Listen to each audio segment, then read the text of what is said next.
years.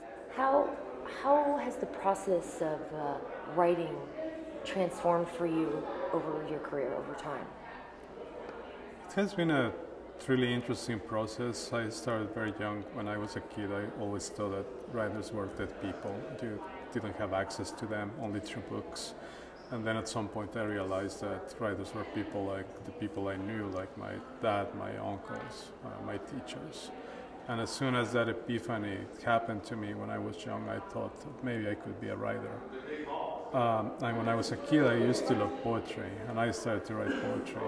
I used to memorize poems. I used to recite them for my mom and so on. And then I started writing poetry when I was a teenager. And as I grew up, I started to search for different ways of conveying what I was going through at that specific moment in my life. So it's always been an ongoing, changing, interesting process. With the poetry that you've done, and poetry is such a, I think, a creative, but also can be such a difficult art. Do you feel, did you choose the poetry, or do you feel it chose you in a way? No, I think that thinking that poetry chose me would be too vain on my part. No, I'm not a great poet. That's why I don't write poetry anymore. The first line of my novel, The Tattoo Hunter, says, "A tattoo is not a mark imprinted upon the skin, but rather upon the idea that someone has about himself." So you don't tattoo your skin, you tattoo your imagination. You make a statement about some ideal part of you. A tattoo is full of longing, of hope. And that's what makes it poetic. Not all tattoos, because if you go to St. Quentin, you're not going to find maybe a lot of poetry there. Maybe you will, I may be wrong. But I think that there is a kind of tattoo that can be very meaningful. Transformation. Right. How did it come to you to write about it? I was interested in language and the erotic. So I figured that the coming together of graphisms and some kind of sign coming together with the skin, the human skin, would have to be a very successful metaphor to play with. So The Tattoo Hunter is a story about someone who is interested in the art of seduction. The tattoo hunter hunts for meaning, but to do that he has to hunt for women.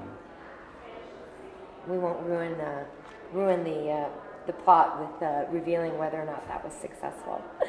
I wanted to ask you about your new novel, Immortal. Tell us a little bit, what was your inspiration? Mortality. As soon as you begin to realize that you're someone who's going to die, then I think you begin to appreciate and understand a lot of things in life. When someone dies in your family or when you're exposed to death, you begin to understand a lot of things that you can when you're younger, when you don't have to face death. So I try to speculate with the life of someone who would not die. How would that person react in the face of mortality? When someone who's lived forever has to all of a sudden deal with death, a big change in that awareness comes to this person. So that's pretty much the premise of that book. And not to be cliche, but was the process of writing this book, was it transformative or therapeutic for you? No, it was a lot of fun because it's a kind of a comic book. I wanted to write it as a Mexican historieta, which is the Mexican comics that we have. So I created a character that's very outrageous. So it was a lot of fun. Yeah. And last question, so people coming to your webpage, wanting your fans, your readers, but also just those new aspiring writers yearning to get their work out there but don't know how or too afraid, what would you say to them? Just find find the authors that will speak to you. You have to go to a library, to a bookstore, and find your family, because books are just like the people you know in real life. And you don't have to read the entire canon to figure out where do you come from, what's your king, what's your lineage. So find your own lineage and try to follow on those steps.